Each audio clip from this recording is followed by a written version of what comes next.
In the latest John Jones versus Tom Aspinall news, John Jones responded to Tom Aspinall calling for the UFC to strip him of the title by saying all this stuff about how he was beating champions and legends and he's been here for so long, all these things. And Tom Aspinall basically said, you know what, John, you're right, I'm sorry. However, I disagree with Tom and I disagree with John. I don't think Tom Aspinall needs to apologize, even though many people were saying this was British sarcasm. I'm an American, so I don't get British sarcasm.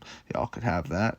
And yeah, John Jones basically checked them and said, hey, man, I've been here all this time. You think you could call the shots, blah, blah, blah. But I think he's wrong to say that because personally, for me, what you have done in the past is great. However, this is a new division, John. You didn't beat all those legends at heavyweight. You didn't beat any legend at heavyweight. You beat Surreal Gone, who's cool. Surreal Gone's a contender for sure. Surreal Gone may even be the future.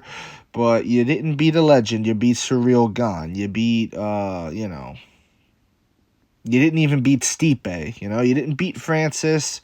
You didn't beat DC at heavyweight. You know what I mean? You didn't beat anybody notable at heavyweight. You beat Surreal Gone, who's a cool contender, but again, not a legend like you were claiming, this guy hasn't fought Tom Aspinall. So for me, I would like to see what's fair play out. I don't think he should be able to hold the spot just based off of his resume. Do I think he should be stripped? No, not necessarily. We'd have to see how long things play out. But I think John Jones versus Tom Aspinall is the bigger fight than John Jones versus Stipe. And I think that's the fight that actually presents more danger to John Jones. I think Tom Aspinall, being the younger guy, being the guy who is, big guy, fast, agile, has all these weapons, could take you down, all things like that. I think he could knock out John Jones in the striking department. Do I think Stipe can too? Yeah, sure. Do I think Stipe's great? Yeah, sure. But Tom Aspinall is way younger. Tom Aspinall, I would think, is hungrier. Tom Aspinall is on the rise, whereas Stipe is kind of stagnated and, rested on his laurels a bit and his past accomplishments, as has John Jones to a certain extent. And I just see Tom Aspinall getting it done over John Jones. And I could even see Stipe getting it done over John Jones. But for me, the bigger fight, is it King Kong versus Godzilla in the sense of, we have one really known legend over here and another known legend over here? No. But that's Stipe versus John, which is always cool. And, that fight doesn't even need a title for it to be big and cool. You know what I mean? It'd be cool for a title, but this fight right here presents the most danger for John Jones, in my personal opinion. This is a younger contender. This is somebody, because what's going to happen if John Jones goes out there and beats Stipe? They're going to talk about Stipe's inactivity. They're going to talk about how Stipe wasn't even the champion. It was Francis Ngannou. Francis just knocked out Stipe. What you talking about? You know what I mean? Stipe's coming off a knockout loss to Francis, so it's very interesting. People will have that to say. Whereas Tom Aspinall hasn't fought Francis Ngannou. Tom Aspinall, you can't say that about. Tom Aspinall just came off of a great knockout win over one of the scarier heavyweights in the division, Sergey Pavlovich. And I think if Tom Aspinall hits John Jones with those same shots, we could be seeing the very same thing. Also, the reach isn't going to be a big difference in this fight. The size isn't going to be a big difference in this fight.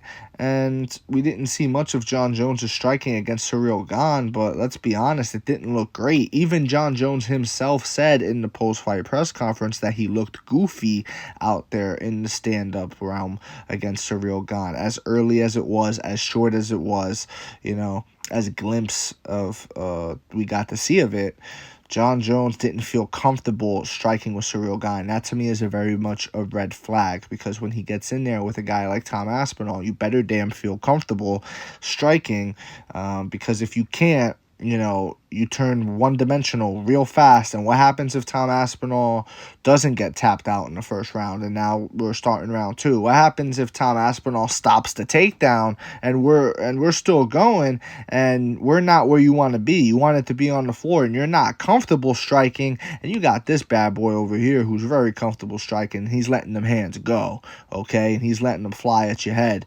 And, you know, this isn't light heavyweight where you could just put your arm out and, you know, have all that reach and advantage and height and all this stuff. You know, this is heavyweight. We got some big boys. In my opinion, that's why John Jones injured his pec. If you watch the way he was rolling and you watch the way he was wrestling, I have a video on it as well. He tried to go strength for strength with a guy of heavyweight size, and he tore something. It's pretty much the equivalent of trying to do too much on bench press or whatever lift you're trying to do, and you tear something, you pop something, and that's what happened. So his body's not used to heavyweight. Even Daniel Cormier said this. His body's not used to heavyweight and training with heavyweight bodies, bigger bodies, you know what I mean? Stronger people, denser bones. It's just one of those things, guys. So I'm going Tom Aspinall if this fight does happen. I am going to pick Tom Aspinall. I'll go out on a limb and say that. And I think that's what it is, you know. Let me know if you agree, disagree. It doesn't matter. Just join the discussion, and please follow for more. Thank you. You are appreciated.